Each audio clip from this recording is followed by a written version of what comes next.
No, we're definitely thinking about that for sure. It drives the mindset for this game. You know, a very tough physical team that could create havoc if you give them the opportunity. And we have to take care of the ball. That's the biggest thing, and then just match that energy up front, knowing about their DI. You guys have a lot of new faces too, and plenty of you guys were here for that game. How do you kind of let the new guys know about last year? It starts from the top down. Coach Reed presents us with a challenge every Monday or every Tuesday, and from there we go about our work week accordingly. And it's been that way since I've been here. And every single week is a new challenge. And this week we got to match the physicality that Vrabel brings with every single defense that he has, the kind of the mentality that he played with. And then on top of that, we got to take care of the football. And on the other side of the ball, we know that they got a tough, hard-nosed running game, and we got to stop one of the best running backs that's ever played the game. Travis, Jody's down. We don't know exactly what's going to happen, but just your impressions of Jordan Franks, the practice squad tight end, since Man, it's fun to see him progress. We have a great locker room. Coach Melvin's got us all fired up every single day, playing with our inner 10-year-old, as he likes to say, and get out there on the grass every day. And it's just seeing Jordan build every single week. His attention to detail is awesome, man, and that's what you want to see out of a teammate, out of somebody in the building, is their want to keep learning and want to keep getting better. And sure enough, he's been doing an absolute unbelievable job getting the defense ready, as well as keep inclining as a player himself. What are you seeing from the growth with the receivers so far? Well, they were all very established before they got here. We're talking about Juju and MVS. Obviously, Mecole has been a guy that we know we can just get the ball in his hands, but even his routes have progressed just with reps. With more reps you get with 1-5. Patrick Mahomes he's special for a reason, because he makes guys around him better. And the more reps that he gets with you, the more communication that he has with you, the better off we are as a team, because we're on the same page and stuff. So I think you'll slowly see everybody keep rising to the occasion and keep kind of emerging in this offense.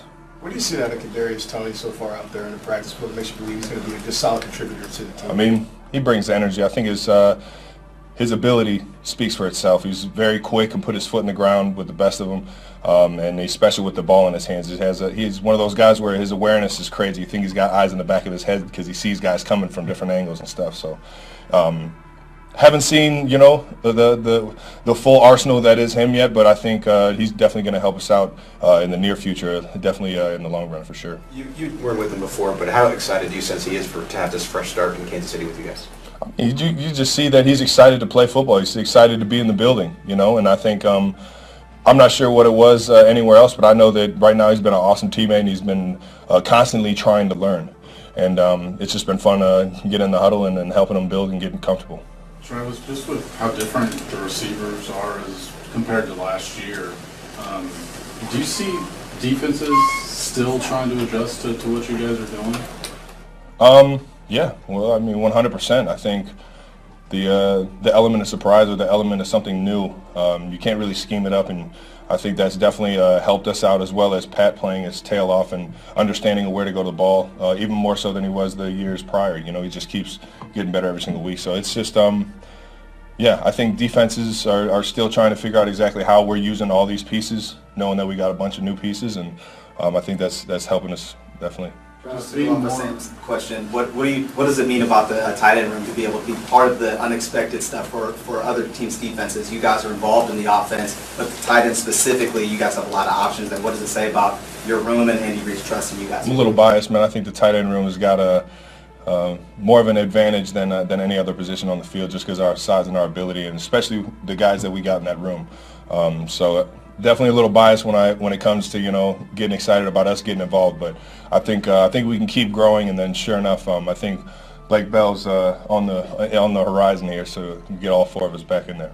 Just to follow up on what you said earlier, is there a certain enjoyment to not knowing exactly what the defense is going to? It seemed like last year it got to where it was pretty typical. No, it was still it was still exciting. It was still fun. I think I get excited for a new game plan more than anything. How are we going to attack these guys? How can I get excited? How can I visualize how I'm going to attack my opponent all week long, and all the various outcomes that could come on any single play or any given play? And it's just, that's what you get fired up for. That's what fuels my excitement for every Sunday or every game day, is that ability to get excited for the plays, not just for me, but for everybody on the field, man. Travis, I know throughout the season, man, last year, you got a lot of jam coverage and everything, but you kind of found a way out of it. But this year, just as you get extended into the years, how do you feel you've just been able to just maintain your body throughout the season? It seems like you've been doing a really good job of that this year. Just how have you been able to do that? I've been very fortunate, man. Been very fortunate to be as healthy as I've been over the course of my career. There's a game where you can get put in some tough situations, and I've been fortunate to be able to put this pads on for the amount of time that I have been out there.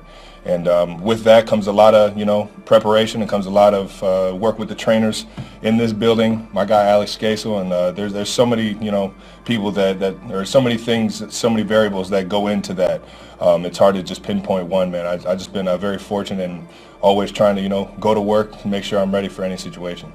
Travis, the 49ers game was another game where you guys fell behind early by double digits, came back and won big.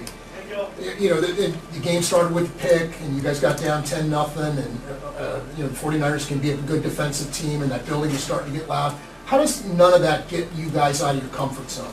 Well, we know we can put points up fast, and that's the biggest thing. We know what we're capable of, and I think that kind of it helps you gauge what's possible and what's not. And then on top of that, you can't let doubt seep in at any point in the game. As soon as you let doubt seep in, you might as well throw the white flag or, call it quits. You just got to have the mentality of keep fighting and keep finding ways. And we got full trust in our defense to be able to keep us in games, and I'm sure they got full trust in us to be able to put up points no matter how many we need, man. Last one, Sam. I don't think we've asked you about your podcast yet. I just wondered how that came about and just how you're enjoying it. I'm having a blast, man. It's fun to see. It's fun to just do something with my brother weekly, and I think he's said it a few times how it's been good to just have that set amount of time to be able to just sit down and chat, knowing that everybody gets caught in the routines of work and kind of get distance a little from their family if they're grinding, or it can happen. So it's just been cool to hang out with him and just talk about just about everything out there, man. That guy, he's a funny dude, man. So it's always like we're just kicking it at dinner, back when we were in high school and college together, and it's cool to see everyone, Travis Kelce is no stranger to pressure. The Kansas City Chiefs tight end has built his career on thriving in high-stakes moments. Clutch catches, championship drives, roaring crowds chanting his name. But this season feels different. The spotlight on Kelce isn't just about football anymore. It's about the man behind the helmet, the one juggling the weight of fame, performance, and personal expectations in a way that's starting to show cracks beneath the surface.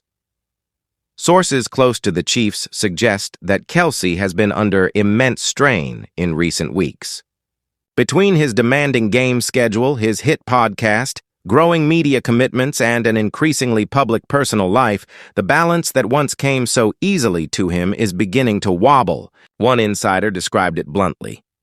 There's just more of an edge to him now. You can see it in his eyes and his body language. He's carrying a lot, and it's starting to spill over. That spillover became clear during a recent on-field outburst that had fans and analysts buzzing. Known for his intensity, Kelce crossed a line that day, lashing out in frustration after a play went sideways. It was a flash of emotion that surprised even those who know him best. Normally, he channels that passion into performance, but this time, it was pure tension on display. And then, just as quickly as the headlines began, Kelce made a grand, almost cinematic move to smooth things over. Days later, for Patrick Mahomes' birthday, he reportedly dropped an astonishing $70,000 on fine wine and luxury watches, a gesture that turned heads both in and outside the locker room. The gift wasn't just about celebration. It came at a time when Kelce and Mahomes were opening their new Kansas City steakhouse, a sleek joint venture that's as much about legacy as it is about business. The timing of the extravagant purchase raised eyebrows. Travis knows how vital his partnership with Patrick is, said the source. They're not just teammates, they're a brand, a dynasty on and off the field. Keeping that bond strong isn't optional, it's essential. In the world of professional sports, chemistry isn't a cliché. It's the invisible current that fuels performance, trust, and the belief that your teammate will be where you need him to be when the clock's ticking down. For the Chiefs, that bond between Mahomes and Kelce has been the cornerstone of their success. The kind of partnership that makes defenses panic and fans believe anything's possible. But behind that golden glow is a reality that's often overlooked, the human toll. Being a superstar today means much more than mastering your craft. It means maintaining a personal brand, managing expectations from millions, and navigating constant public scrutiny. For Kelce, every move is amplified. Every reaction becomes a headline. Every whisper about tension or stress becomes a talking point. And yet, it's that same spotlight that both lifts him and weighs him down. He's one of the most recognizable figures in American sports. Charismatic, talented, outspoken, and connected to one of the league's biggest names in Mahomes. Add to that the never-ending cycle of interviews, sponsorships, and social media buzz, and it's easy to see why even someone as confident as Kelce might begin to fray at the edges. But make no mistake, Travis Kelce's fire is what makes him special. It's the same energy that turns a fourth-quarter drive into a masterpiece and transforms tense locker rooms into celebrations. The key now, insiders suggest, is whether he can find a way to channel that intensity productively again before the pressure consumes him. The Chiefs organization knows the stakes. They've built their recent dynasty on the synergy between Mahomes' poise and Kelce's passion. Disrupt that balance, and the ripple effects could reach far beyond one player's emotions. When your stars feel strained, it affects everything. The locker room, the field, even the energy in practice, said a former player familiar with the team. But when they're locked in and trusting each other, that's when they're unstoppable. Kelce's extravagant gift to Mahomes may have been about more than friendship. It was a statement, a reaffirmation, that no matter the pressure, no matter the flare-ups, their partnership remains unshakable. It was a reminder to Mahomes, to the team, and maybe even to himself that they're in this together for the long run. Still, the broader picture looms. The life of a modern athlete is a constant balancing act between performance and persona, loyalty and independence, fame and privacy. Travis Kelce is walking that line in full view of the world, and it's a tightrope that even the best can stumble on. Yet if there's one thing Kelce has proven, it's resilience. He's been doubted before, underestimated before, and has always come back stronger. Maybe this latest chapter, the tension, the gesture, the glare of the spotlight, is just another test. Another moment that will fuel his fire rather than extinguish it. As the season unfolds, one thing is certain. Every Chiefs fan, every analyst, and every teammate will be watching to see how Kelce responds. Will the weight of expectation drag him down, or will it push him to new heights? If history is any guide, betting against him would be a mistake, because Travis Kelce doesn't just play under pressure. He was built for it.